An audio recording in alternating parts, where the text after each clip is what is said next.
Okay, it's another episode. Okay, here we go. Basically, when they're building a case on you, they're trying to get you in prison or killed because when you have felonies and you have misdemeanors, you could be innocent, but in their eyes, you're guilty. It's called slandering of the name, making people hate you, making people scared of you, hating you, watch out for you, call the cops on you. You're some kind of danger to society. You're a big concern. You're dangerous, right? That's how they make you out to be. But deep down inside, you could be a nice guy that's been taken advantage of by too many people. When you have a nice heart, good heart, kindness, people take kindness as weakness.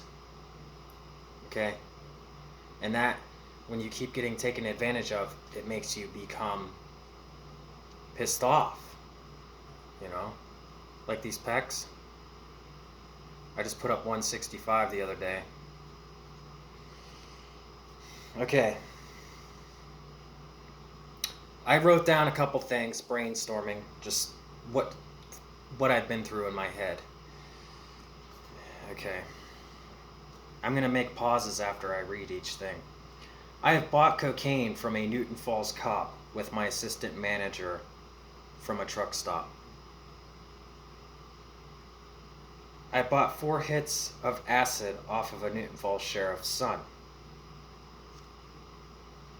I've done heroin, crack, meth, pain pills, weed, alcohol. You name it, I've pretty much done it. Not bragging. They all seem to get me in trouble. I can live without drugs. It's when people bring drugs around me or alcohol around me, I just can't say no. No can be a difficult word to say. Let me say that again. No can be a difficult word to say.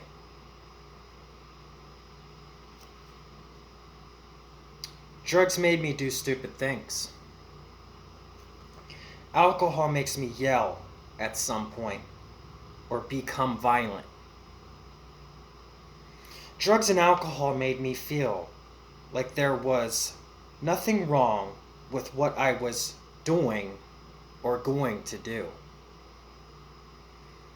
My reactions get me in trouble.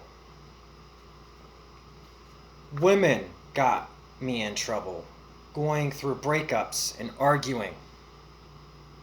Women holding my cell phone and glasses hostage, taking my eyesight away and taking my communications away. A woman. Multiple times. Okay? There are women who showed me a lot that goes on with sex trafficking and drug trafficking.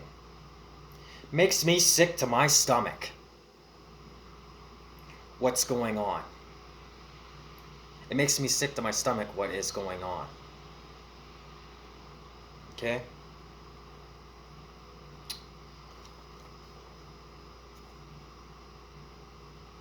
As a child, my brother and cousin were perverts.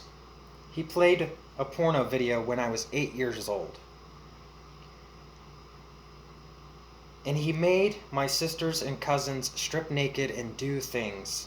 I was perverted at 8 years old. I would say her name, but I can't because they will come after me and take this down. Okay? I could say the first name.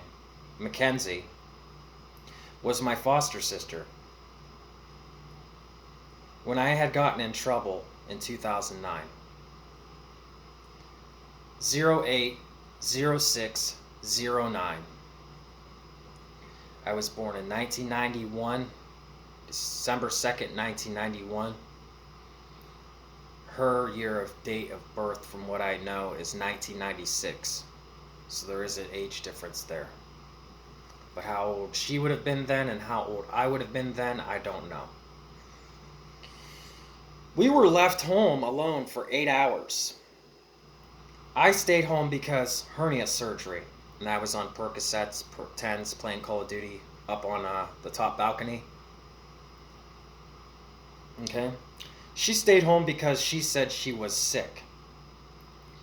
I played Call of Duty upstairs while she played porno on the computer downstairs.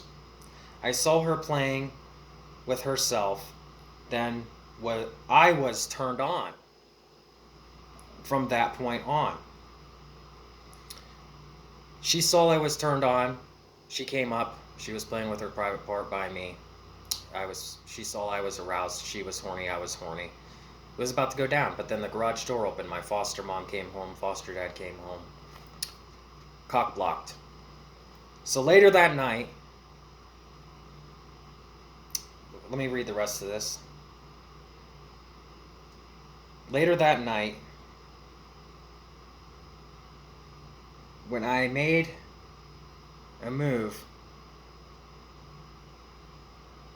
that costed me my life, I saw porno videos of men molesting women in their sleep and made me think it was okay. Later that night, when everybody went to sleep, I played a pornography video on my PlayStation 3 on pinkworld.com across from her room. Her door was open, and I could see her legs were up in like a V, and I could see the blanket moving. So I went in, I made a move, I made a pass. She said, you either keep doing what you're doing or get out. I was scared. I jumped and dove down by the end of the bed. My heart was racing. I was still a virgin, never kissed a girl.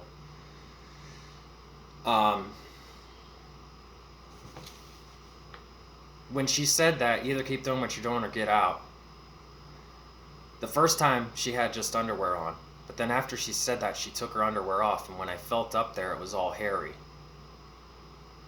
And I was nervous. So I went to the bathroom, beat off, and flushed it down the toilet. Okay? Nothing happened that day. The next day, everything went on just like nothing happened. But then the next night, same thing. But before I forget that, I was lifting weights in the basement, and I was on the bench press benching, and she was sitting on the same bench as me doing leg curls as I'm benching, because some of the benches, the way they're built, is they have a leg curl on it and a bench press. So you could bench press or leg curls, right? So I'm benching and she's curling weights right by my private part. I was turned on. So I'm like, okay. So wait until everybody's asleep later that night. I should have made a move right then and there in the basement, right? Later that night, same thing. Play pornography on the PlayStation 3 across from her room, go into her room and make a move. Okay? I was supposed to be adopted the very next day. And the adoption was being forced upon me. Okay? And this is the God honest truth. They wanted me to change the last name. I didn't want my last name changed. I didn't mind being adopted as long as I got to keep my last name. I don't know why, I just wanted to keep my last name. And I told myself, well, if I'm going to make a move, if I'm going to try to have sex with this chick, then I'm going to try to make a move, right? So I went in there, and I was feeling up on her leg, the same thing. Was feeling up close to the crotch area. This second time she had underwear on. And she took her hand and she pushed my hand away. And then I was like, okay, and then I did it again. And I was like, well, if I'm going to do something, like if I'm going to even get close to touching her crotch area, then I might as well do it now before the adoption, because it might stop the adoption. I don't know, I was just a kid, I was stupid in the head. I was like, man, you know what, I might as well do this now before the adoption, because maybe it'll stop the adoption. Because I was scared to be adopted. I didn't want to be adopted. So I continued doing what I was doing, and I was like leaning over by her head, and I was saying, Mom, Mom, Mom, Mom. Like I was encouraging her to yell for Mom, to tell for Mom. I don't know why. I mean, I can't take the shit back. The shit had happened. I know it's fucked up. I was just a kid. You know, I was 16 or 17, and there's a four-year age difference between me and her. It was fucked up. Do I think I should be hung for it, crucified for it? I was just a kid, you know. I had a perverted mind. Pornography, addicted to pornography as a kid. Come up, you know, that's why my grades were not that good in school too, I think, because my mind was perverted and I was going from home to home to home to home. And I had this addiction to pornography growing up from the age of 8 years old, shooting blanks all the way up, you know. And that's basically, that can, if you masturbate too much, your weight can be too down. You know, if you have a masturbation problem, it can cause you from gaining weight. But the perversion in all of it, the social media and women and what it has become today. Back then, that was just when flip phones and slide phones were the thing back then. And then they just came out with touchscreen phones then. And it was a big deal to have one. But with that said, over and out.